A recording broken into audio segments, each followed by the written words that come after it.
Просто медицина, возможно, еще не нашла соответствующее лекарство. Иногда два человека заболевают одной и той же болезнью. Оба принимают одно и то же лекарство. Один излечивается, а у другого болезнь все на той же стадии. Почему?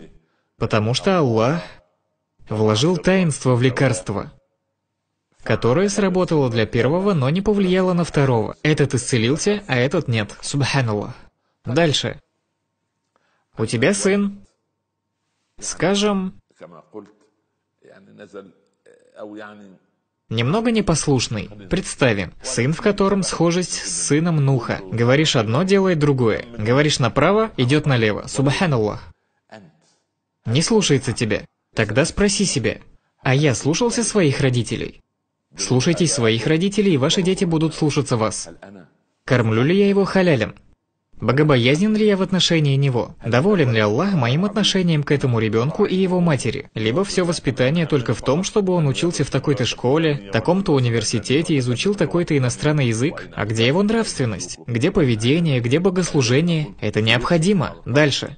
Иногда болезни бывают душевные. Твоя жена постоянно недовольная, и ты устал от нее. Она не поблагодарит тебя ни за малое, ни за большое.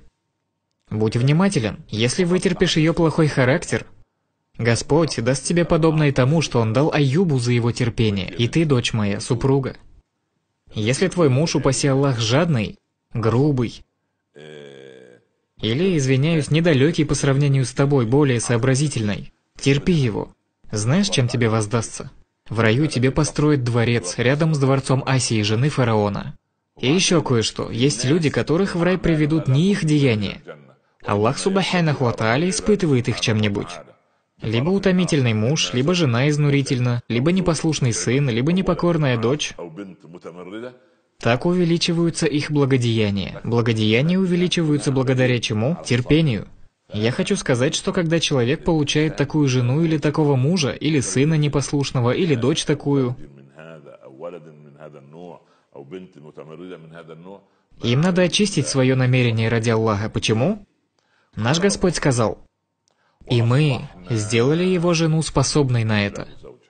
Кто сделал ее способной? Аллах. Не психолог, не шейх Омар, не еще кто-то. Нет, это Аллах. И мы сделали его жену способной на это.